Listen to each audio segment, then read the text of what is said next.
The Whitmore Medical Center had a way of making people feel small before they even walked through the door. It was the architecture, maybe. The glass facade that caught morning sun and threw it back in your face. The marble floors inside that clicked under every footstep like a clock counting down. The staff at the front desk, who had learned, whether they were taught it or figured it out on their own, that the way you carried yourself in a place like this told people everything they needed to know about whether you belonged. Bridget had worked the admissions desk for 4 years. She was 29, precise in her movements, careful with her words, and she had developed what her coworkers privately called the look. It wasn't cruel, exactly, it was efficient. One glance at a person, their shoes, their coat, the way they held their bag, and Bridget had already sorted them. Donor family, routine patient, walk-in without insurance. She was rarely wrong, and she had stopped questioning whether being right was the same as being fair. On a Tuesday morning in late March, the lobby was quiet. The kind of quiet that comes before a shift change, when the overnight staff is too tired to talk and the day staff hasn't fully arrived yet. Bridget was behind the desk, reviewing the day's patient roster, when the front doors opened and let in a gust of cold air, and a woman she had never seen before. The woman was somewhere in her early 30s. She wore a plain gray hoodie, dark jeans with a small tear near the left knee, and sneakers that had clearly logged a few hundred miles. Her hair was pulled back in a loose knot. She carried a canvas tote bag with a university logo on it that had started to peel. She looked, in Bridget's practiced assessment, like someone who had driven a long way and hadn't slept much. She walked to the desk without hesitating. "Hi," she said. "I have a meeting at 9. I'm a little early." Bridget looked up from the roster. "Are you a patient?" "No." The woman smiled. A small, easy smile, like the question didn't bother her. "I have a meeting. I was told to come to the main entrance and ask for building access." Bridget's eyes moved across the woman again. The hoodie, the peeling tote bag, the sneakers. She looked down at her screen, then back up. "What kind of meeting?" "With the administrative team." The woman shifted the tote bag on her shoulder. "Conference room on the 4th floor. Do you have a badge? An ID from another facility?" "No badge. I'm not staff here." "Are you with a vendor?" Bridget's voice had taken on the particular flatness she used when she wanted to communicate, without saying it, that someone was making her work harder than necessary. "I'm not a vendor." The woman kept her voice even. "I was told building access would be handled at the front desk. I can give you my name and you can check the visitor log. The visitor log is for pre-approved guests." Bridget set down her pen. "I'm not showing anything here for a 9 o'clock in the conference room." "Can you check again?" "I already checked." The woman looked at her for a moment. Not with anger, something quieter than that. Like she was registering something, filing it away. "Is there someone else I can speak with?" "The administrative coordinator doesn't come in until 9:30.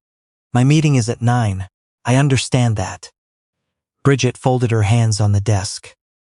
"But I can't grant building access without verification. You're welcome to wait in the public lobby area." She gestured toward a row of chairs near the window. The ones reserved for family members waiting during long procedures. The ones that sat in a different part of the room than the main desk, clearly separate, or you can come back when the coordinator is in. The woman looked at the chairs, then she looked back at Bridget. "Okay," she said, "just that." No argument, no edge in her voice. She walked to the chairs and sat down. She pulled a phone from the tote bag and started typing. Bridget watched her for a second, then returned to the roster. Across the lobby, near the elevator bank, a man named Curtis, who worked facilities, had watched the whole exchange while he waited for the service elevator. Curtis had been at Whitmore for 11 years. He had seen a lot of interactions at that front desk. He looked at the woman in the gray hoodie, the way she was typing calmly, the way she hadn't made a scene, and something about it made him uneasy. He couldn't have said exactly why. The service elevator arrived. He got in. At 8:58, 2 men in suits walked through the front doors. They went directly to the desk, gave their names, and were given visitor badges within 90 seconds. Bridget smiled at them. They smiled back. One of them made a comment about the parking, and Bridget laughed and said the structure on the east side was always better in the mornings. They took the elevator to the 4th floor. At 9:04, a woman in a blazer and heels came through a side door at a near jog, slightly out of breath. Her name was Daphne, and she was the administrative coordinator's assistant, and she had been at the facility since 7:30, but had been pulled into an emergency call that ran long. She scanned the lobby, spotted the woman in the gray hoodie near the window, and her face went through 3 rapid expressions: relief, mortification, and something close to panic. She crossed the lobby fast. "Dr. Ashworth," she said, and her voice was low and genuinely distressed. "I am so sorry. I was supposed to be here when you arrived. I got pulled into a call and I couldn't get away." The woman in the gray hoodie looked up from her phone. "It's fine, Daphne. Really. How long have you been waiting?" "About 10 minutes. 10. Daphne pressed her lips together. "I'm so sorry. Let me get your badge." She turned toward the desk. Bridget had heard the name, had heard Daphne's tone, had heard the word doctor, and something in her chest had gone very still. Daphne reached the desk. "We need a visitor badge for Dr. Ashworth. She's our 9 o'clock. Bridget pulled up the system, and there it was, exactly where it should have been. Dr. Renata Ashworth, 9 a.m. Administrative conference room, 4th floor, access pre-approved. Flagged with a small red asterisk that Bridget had learned, a long time ago, meant board-level guest. She had not searched the right name. She had looked at a woman in a gray hoodie and a peeling tote bag, and had stopped looking before she found what she was looking for. She printed the badge. Her hands were steady, but her face felt hot. Daphne took the badge back to Renata, clipping it to a lanyard and handing it over with another apology. Renata put it on, stood, picked up her tote bag. "Ready?" Daphne asked. "Whenever you are." They walked toward the elevator. Renata didn't look back at the desk. Bridget stared at the screen. The meeting on the 4th floor lasted 3 hours and 40 minutes.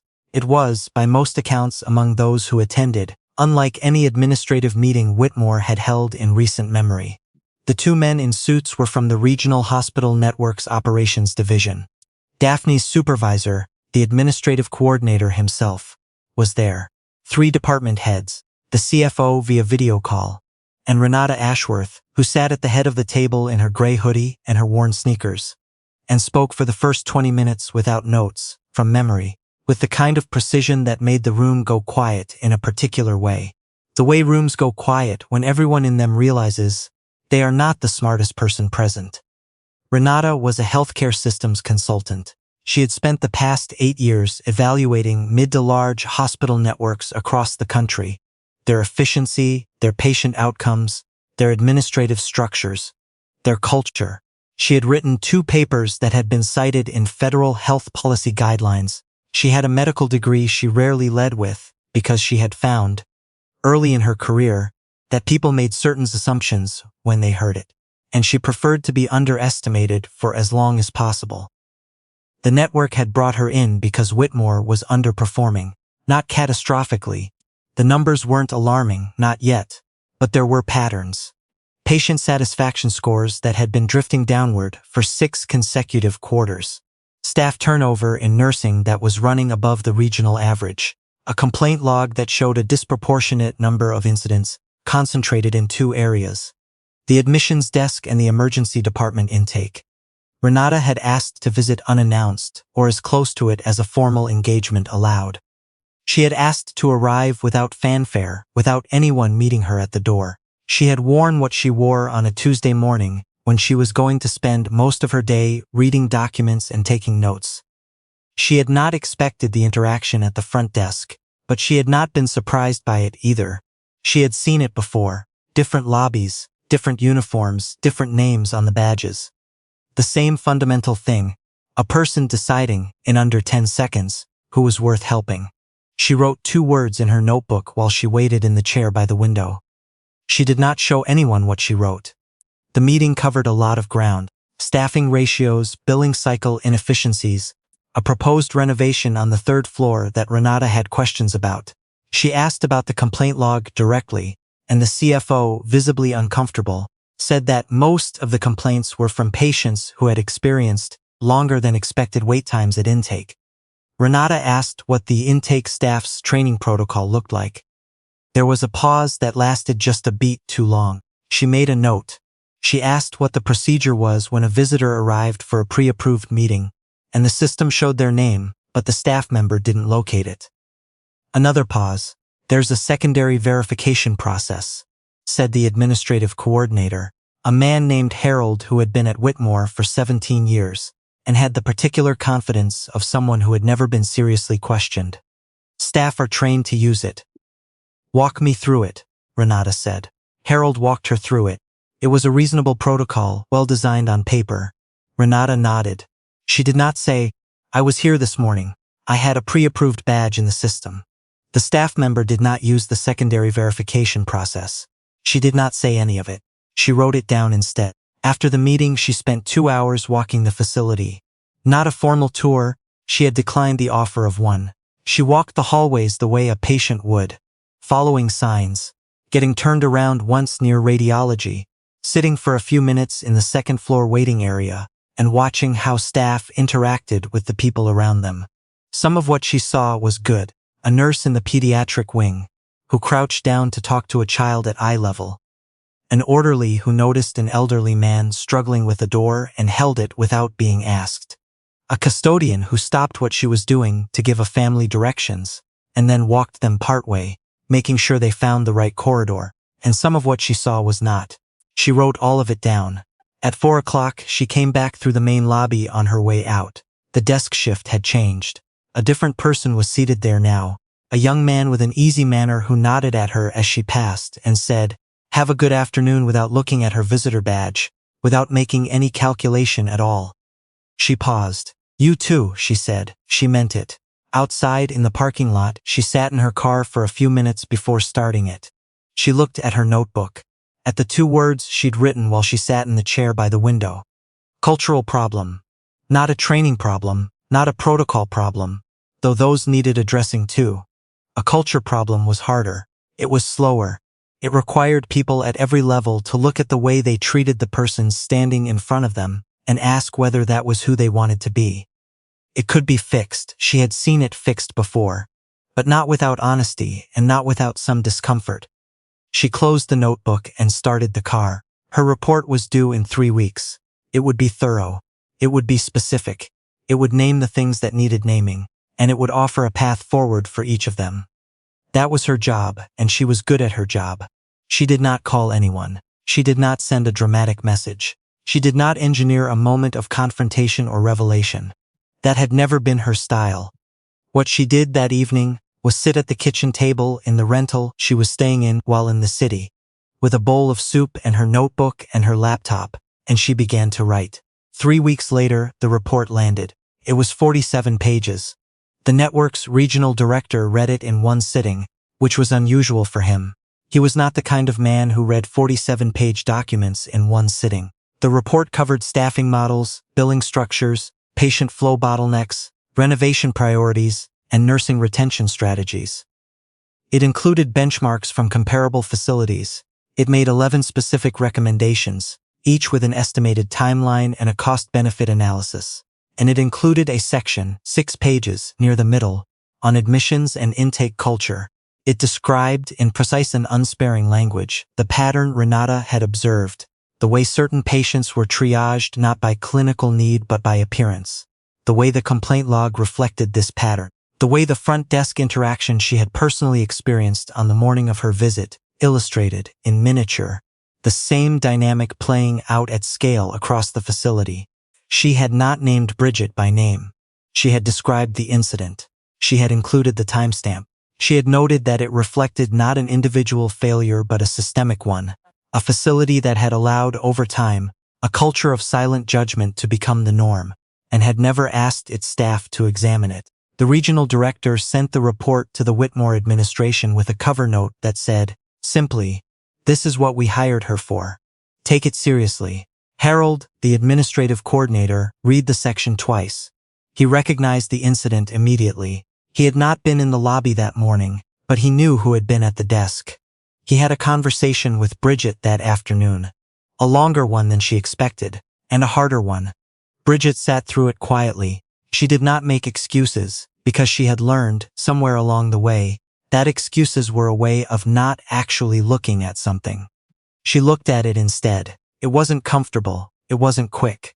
When it was over, Harold asked her what she wanted to do. She thought about the woman in the gray hoodie, the small, even smile. "I can give you my name and you can check the visitor log."